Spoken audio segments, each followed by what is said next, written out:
Have you ever stressed over a test? Have you ever lost sleep because of it or become physically overwhelmed? Well, we just finished Dead Week, and I think it's safe to say that most students have felt that way. The stress of memorizing information and recalling it for a specific question at a specific point down the road without any reference point to go back to isn't how things work in the real world. By allowing open book exams, we are teaching that it's okay not to remember right away, but also emphasizes the importance of being able to search for and find the answers, which is more applicable in a real-life scenario. Open book exams are just as effective as closed book exams and should be implemented even at the college level. So someone please let my history professor watch this video. Open book exams are so important, and they have significant reasons that they're important. First, they reduce the stress levels and they reduce the need for students to cheat on exams. And finally, they have the ability to find the information is just as important, if not more so, than having it memorized. Open book exams are important. They reduce the stress placed on students as they prepare for an exam. Stress is powerful. Man, it will cause you to lose sleep. It will cause you to have anxiety and worry and fear. People face the worry and fear probably more so than anything. They worry and about failing, and they have this fear about not being good enough.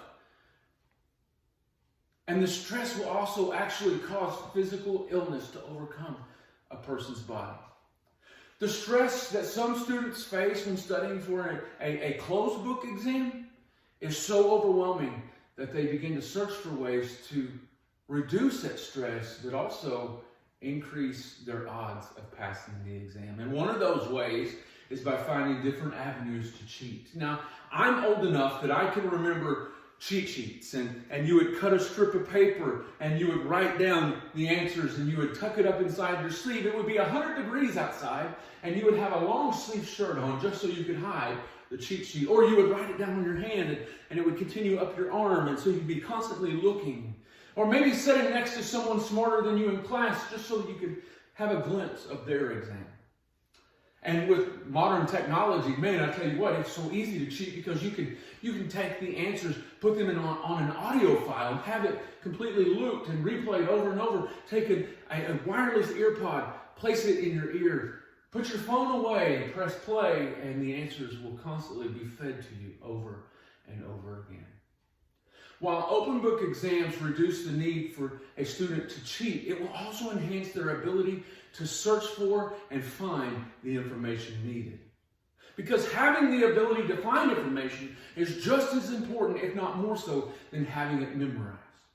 See, real life scenarios, you're rarely faced with the need to know an answer right away without the opportunity to look it up.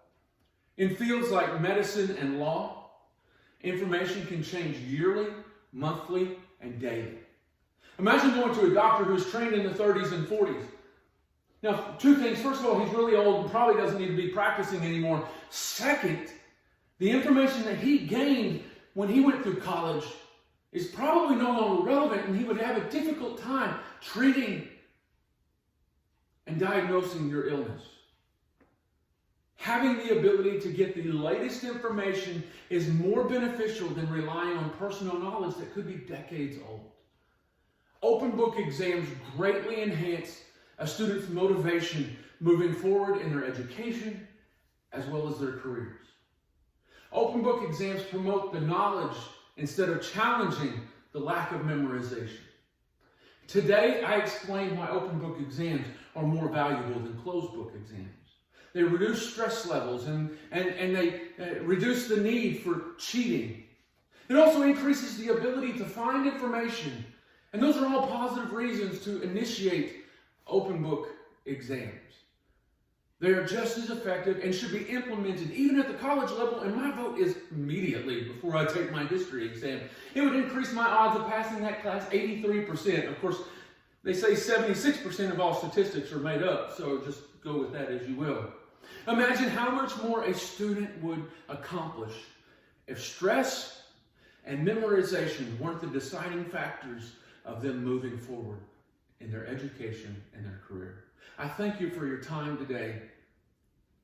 Have a great day.